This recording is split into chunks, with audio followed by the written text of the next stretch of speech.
I handed the mic over to the detective, watching my son and his wife confess to a crime they had no idea I'd just recorded. My name is Eleanor, a 68-year-old retired nurse, and I'm here to tell you how I became a spy in my own home. They thought they had outsmarted me, a senile old woman, but what they didn't know was that their lies had made me sharper than ever. I felt so scared, living alone in this big house. My security cameras hadn't worked in weeks. I felt so vulnerable. James and Serena moved in to take care of me, and that's what made this so sad. I had to fix the camera secretly. I didn't tell them. I knew they wouldn't want me to. My heart was pounding. It was my one little secret. I had no idea it would save me. If you understand what I'm saying, if my story makes you feel seen, please subscribe and tell me in the comments where my words found you. It would mean so much to me to know I'm not going through this alone. I had to check. I grabbed my phone and opened the camera app. My heart just stopped. There they were, in my living room. My papers were all over the coffee table. James was holding the folder from my locked desk. Serena was looking at papers. They looked like strangers. My house, the one I worked so hard for and raised my son in alone, the one I thought was our home. It was just a thing to them, just a prize. It made me feel sick. I turned up the sound on my phone. I heard Serena's voice. It was so cold. "Where's the original deed?" she asked. My heart pounded. The deed. My house. The word hit me hard. I heard her say a name. Victor. A chill went down my spine. That name? I had a bad feeling about him from the start. Now I knew why. He was part of their plan. They wanted to steal my home. My own son was part of this. It was all real. I kept listening. I heard Serena say the house was worth a lot of money. She said they could sell it once they had the deed. Then she said something that made my stomach turn. She said they could move me into a small apartment, a one-bedroom place. She said it would be enough for her last years. They talked about my life as if it was already over. The house I worked so hard for and raised James in alone was just a prize. They saw me as an obstacle to their money. It made me feel so empty inside. I heard Serena's voice again. She was complaining that they were living on the crumbs I gave them. Crumbs? The word hit me hard. I took that money from my small pension every month. It was everything to me. I had worked double shifts for years just to raise my son and pay for this house. My memory of raising him here all alone just made it hurt more. My money wasn't enough for their plans. Their words were so ungrateful. It was just another wound. I kept listening to them. They were talking about their next steps. James said they should pressure me to sign. He said I'd been confused lately. It broke my heart. They were using my age against me. I realized they had been doing that for a while. Every time I forgot a name or a date, they would look at each other. They were building a story that I was losing my mind. The son I raised alone was doing this to me. But then I saw a tiny piece of the real James. He sighed and said he wished they didn't have to do it. He said, "She's my mom." For a second, I saw the innocent boy I raised. The boy who would hug me when he had a bad dream. The memory of raising him alone, paying for everything, it just made me stop. I didn't want to believe he was truly gone. I couldn't call the police on him. Not yet. I needed to see if there was any hope left for us. I was so wrong. Serena looked at him and just laughed. She called me an old woman who gets more senile every day. Just like that, James's face changed. It hardened again. The flicker of the boy I remembered was gone. That was the real betrayal. It wasn't just the lies. It was seeing that he had chosen to be cruel. He had truly served his mother up as an obstacle. It felt like a part of my heart just broke off. That's when I knew. The boy I raised alone was completely gone. The pain was sharp, but it changed into something else. I had a secret they didn't know about. I had the recording of their whole conversation. That camera that made me feel so vulnerable was now my weapon.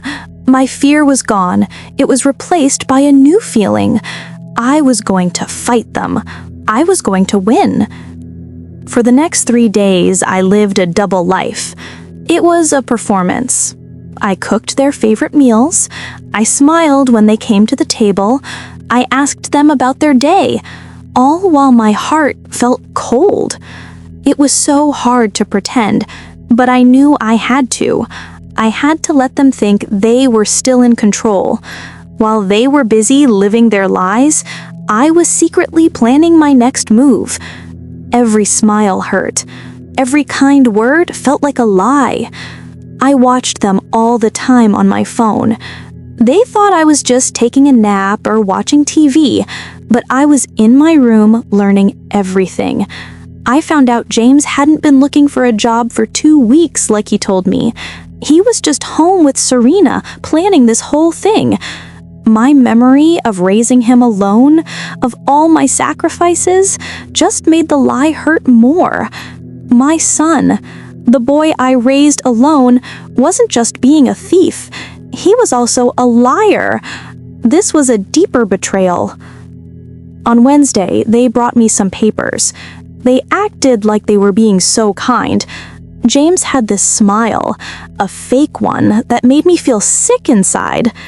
He said the documents were for my legal protection and to update my will. I knew they were lies. He said they were from a lawyer. My mind went right to the name Victor. It all came together. They weren't trying to help me at all. They were trying to get me to sign away the deed to my house. They told me the papers were super urgent. James put on his best face, and it made me feel sick inside. He used that fake tenderness and asked, "Don't you trust your own son?" It was a slap in the face. My heart broke, thinking of the boy I raised alone. I pretended to fall for it. I reached for the pen. I had to make them think they were winning, but I was already planning my next move. I reached for the pen, but I stopped.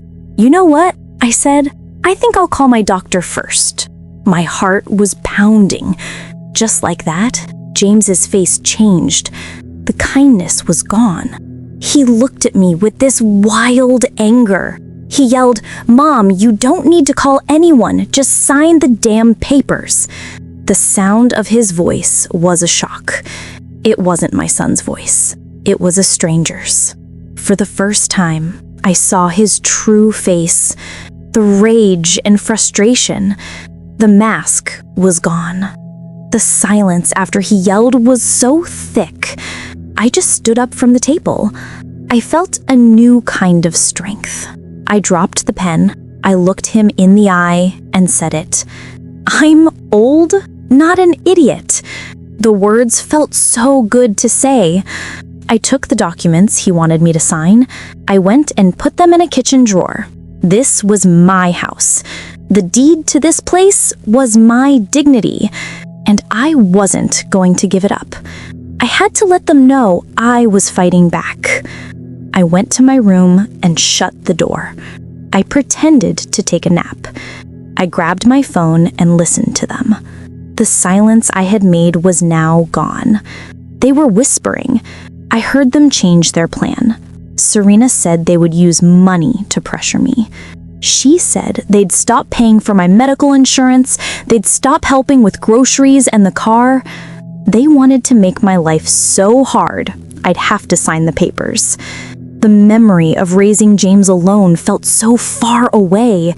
This was so cruel. The next thing I heard made me feel sicker than ever.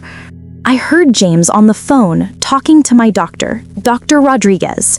He told her he was worried about my mental state. He said I had severe paranoid behaviors and thought they were conspiring against me. I felt a chill down my spine. He was trying to get a fake record made about my mind. This was a new level of evil. They were trying to say I was crazy so no one would believe me when I told them about their plan to get my deed. I tried to record his phone call. I pulled up the camera app on my phone, but there was no sound. Nothing at all. The audio on that one camera was completely dead. I just knew it wasn't a coincidence. They had to have broken it. I felt this rush of cold fear. They were trying to make me crazy to get my deed. My son, the boy I raised alone, was trying to steal my dignity. I knew I had to find a new way to get proof. I would not let them win. So when they left the house, I made my own call. My hands were shaking when I dialed Dr. Rodriguez's number. I told her everything. I told her about the camera, the papers, and the name Victor. I told her how James was trying to make me seem crazy. She listened without saying a word. I told her my paranoia wasn't paranoia at all. It was me finally seeing the truth. She was quiet for a long time. Then Dr. Rodriguez said something that made me just stop breathing. She told me she believed me. She said she knew my medical history. My so-called paranoia wasn't that at all, she said. It was just me having a good sense about a real threat. She told me my mind was very sharp and I was completely sane. Hearing those words, it was like a heavy weight was lifted from my chest. I wasn't crazy. My feelings were real. She believed me. She wasn't just my doctor anymore. She became my ally. Dr. Rodriguez said we had to get proof. She set up a full checkup for my mind right then to show I was perfectly sane. Then she gave me 2 phone numbers, one for a private detective who helps with family abuse, the other for a lawyer who helps old people. I felt this huge wave of relief. I finally had a team on my side, people who believed me and who were ready to help me fight for my dignity and my home. I went home and told James and Serena the doctor said I was fine. They looked so happy it made my stomach turn. I told them I was ready to look at the documents again. I said I just wanted to be sure before I signed them. They had no idea I was planning to entrap them. The deed to my house, the symbol of all my hard work, was my dignity. I was ready to fight for it. They thought they were winning, but they had no idea the war was already over. I was going to win back my life. The next morning, very early, a detective and a technician came to my house. They were so quiet. James and Serena were still asleep, having no idea what was happening. The first broken camera was what gave me a glimpse of the truth. Now, a whole team was here. They put tiny microphones on my clothes and hid cameras in the living room and dining room. The stage was set. This house was my dignity, and I was going to get it back. We all sat down at the dining table. The silence felt so thick. I started asking questions, making them explain every part of the documents. They got frustrated when I asked why they could sell my house without my permission. I mentioned the cheap apartment they planned to put me in for my last years. Their words came out like a flood, admitting to everything. I knew my simple questions had worked. They were walking right into my trap. Then, James looked at me with this wild look in his eyes. He said, "You've been spying on us."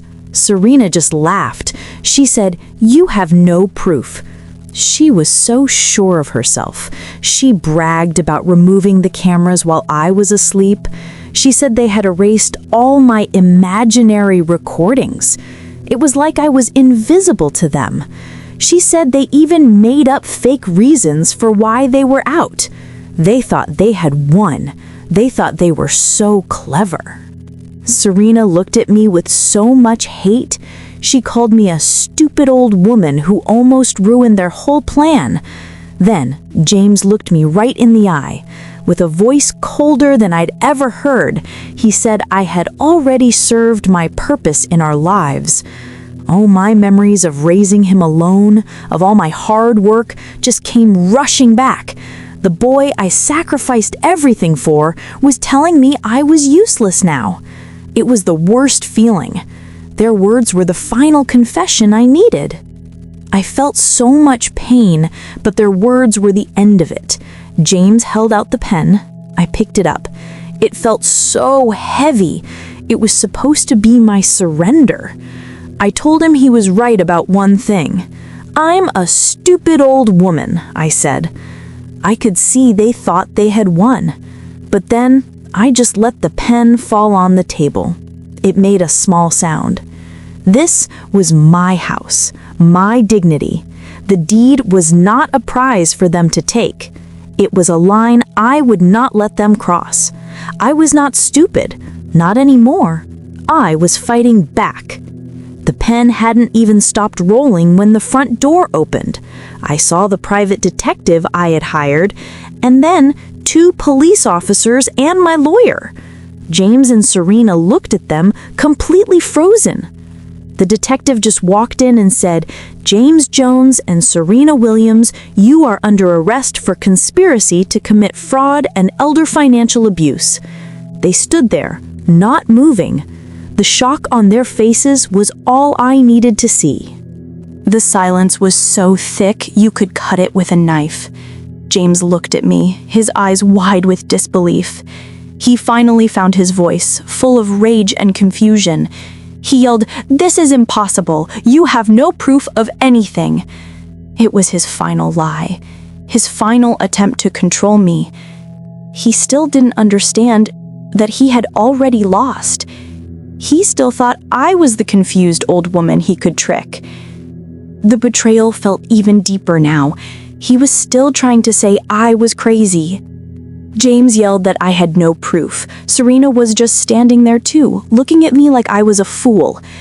But I knew better.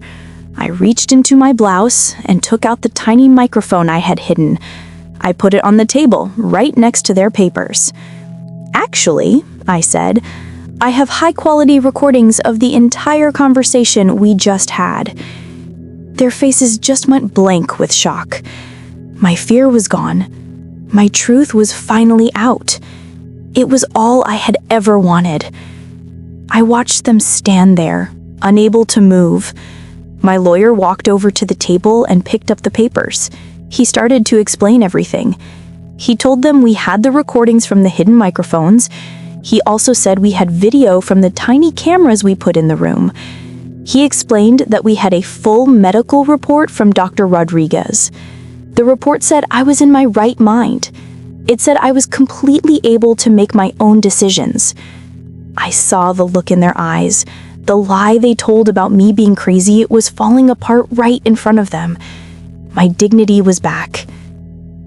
James stood there, a police officer putting handcuffs on him. He wasn't scared. He was furious. He looked at me with so much hate. He yelled, "This is all your fault, old lady." He said if I had been a normal mother, none of this would have happened. My heart just ached. I remember working double shifts to give him everything. I remember raising him alone, paying for his college. He was so full of anger and hate, still blaming me. He couldn't just accept what he had done. It was the deepest cut of all. He was still trying to hurt me. I just looked at him. I stayed calm. I had to say this. "James," I said, "I worked double shifts for 35 years to give you everything you needed. I gave up my own life. I paid for your college.